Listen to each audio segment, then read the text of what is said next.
Xabaringiz bormi? 3-4 aprel kunlari Samarqandda Markaziy Osiyo va Yevropa Ittifoqi birinchi sammit bo'lib o'tadi. Unda Yevropa Ittifoqining yuqori martabali mulozimlari, oddiy qilib aytganda, Yevropa Ittifoqining prezidenti va bosh vaziri, Markaziy Osiyo davlatlarining barcha prezidentlari ham qatnashadi.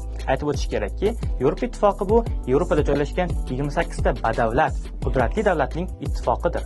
Hamma prezidentlar qatnashar ekan, bu sammit shunchalik muhimmi? Bu sammitdan O'zbekistonga nima foyda? Sammitdagi asosiy masala o'rta koridor, ya'ni Transkaspiy ko'p tarmoqli koridor.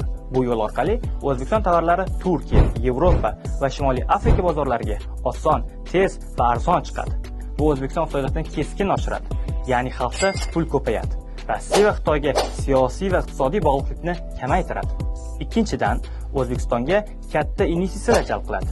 Yangi korxonalar ochiladi va ko'plab ish o'rinlari yaratiladi. Aloqa bo'yicha hamkorlik ortidan esa internet tezligi oshadi va xizmat narxi arzonlashadi.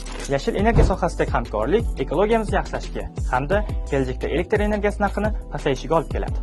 Yevropa Ittifoqi bilan ta'limdagi hamkorlik Yevropa universitetlarining O'zbekiston talabalariga grantlarini oshirishiga, shuningdek, barchamizga Schengen vizasini olishni osonlashtirishiga olib keladi. Bu sammit tafsilotlarini birgalikda kuzatamiz.